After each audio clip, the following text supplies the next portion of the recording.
this is a spinning rod, did another video on that. This is what's called braided line. What are some of the benefits of braided line? One, it's gonna be more abrasion resistant. Two, it's gonna have a significantly smaller diameter so you can fit a lot more line on a reel. So you got that braid right there.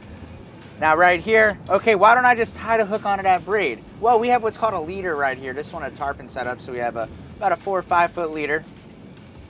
And that's gonna go to 60-pound fluorocarbon, okay? Fluorocarbon is gonna be your leader material most of the time. It's gonna be similar to monofilament, except you're not gonna fill up your whole reel with that. It's gonna be very clear underwater. It is gonna be very abrasion resistant. Downside of that, it's gonna be expensive. Right. Your downside to your braid, it's not gonna have any stretch in it. So monofilament is gonna have stretch. It's gonna be a little bit more forgiving on fish. When you're fishing with braid, you're gonna need to play that fish a little bit more. Moving on down. Let me jump in there a second, Nick. You talking about abrasion resistance, right? And what that is.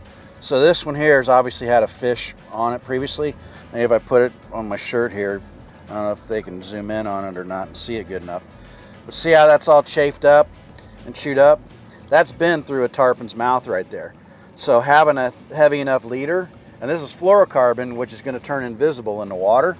But Nick's, nothing's been on this one yet, but this one here has already been put to the test right there. You can see the difference. Right here, this is what's called a circle hook, and it looks kind of funny, right? How the heck does this thing catch fish? It's not a pointed barb on the end. You can see the point goes in a little bit towards that.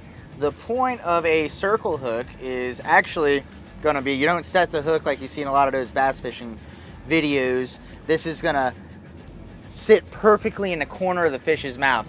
Point of that, one, you get better hook placement. Two, it's better for the fish. So if you are going to release that fish, theoretically, it's going to be in a quarter of the mouth, so you're not gut hooking them or in the roof of the mouth or something that's going to damage the fish.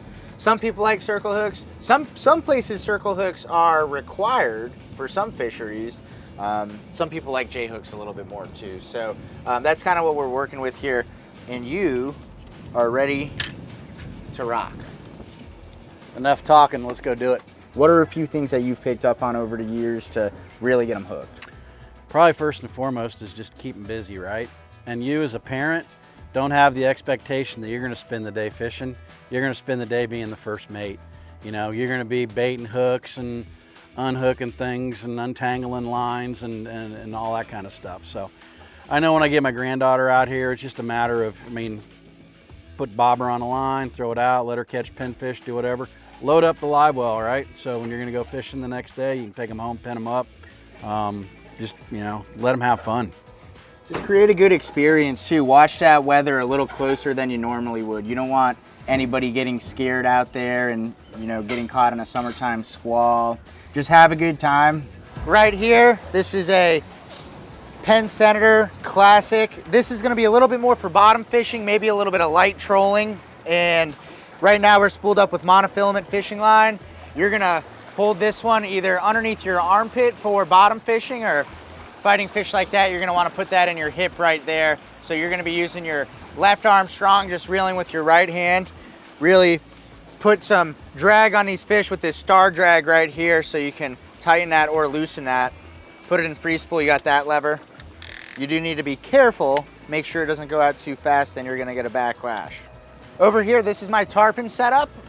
I actually brought it over to the east coast of Florida last week, caught some mahi-mahi on this. I'm a Shimano freak, not paid by Shimano. Most of my stuff is Shimano. This is a 10,000 Saragossa, put a ton of drag on fish. And hey, I've landed 180, 200 pound tarpon with this setup right here. A little bit different though. Don't be that guy. Don't be reeling your spinning rod like this. It's not how you do it. Like that, get good power on that fish, letting the rod do the work. And this is gonna be a little bit better for casting. So if you're on the beach, you're casting crabs into schools of tarpon, you can do that just like you would for your really light tackle fishing, but you can really put a lot of power on fish. Really easy to use too. You don't need to guide that line back and forth like on a conventional. And of course the reel's gonna do all that for you. It's gonna level wind it, and you're also not gonna get backlash on a spinning reel. So in your arsenal, you're gonna wanna be very diverse, okay? So whether it's conventional setups, spinning setups, have a good mix, have the right tools for the job. They're gonna do different things, and at the end of the day, you're gonna catch more fish. Good luck out there. Of course, it's a little bit colder. That water's colder. The fish are gonna be a little bit more lethargic. Hey, I'll say it. If there's a cheeseburger outside and it's cold, I'm probably not gonna spend too much time or energy chasing around that cheeseburger to get lunch. So fish are gonna be the same way. They're not moving really fast. Slow up your retrieve if you're using artificials. I like to maybe switch over from live bait to a fish that would, you know, normally not eat a live or a cut bait, cut up something, throw it down there, easy meal. Of course, another good tip, dress warm. You don't want to have a bad experience. Hey, in the summertime, if it's hot, take your shirt off, get in your bathing suit, drink some waters, and you're good to go. In the wintertime, you can't do that. Wear your layers. You can always take layers off and just watch that weather. You don't want to get caught in a snowstorm, rainstorm, sleet, whatever it is. Have some fun, be safe, and that way we'll make it to next summer.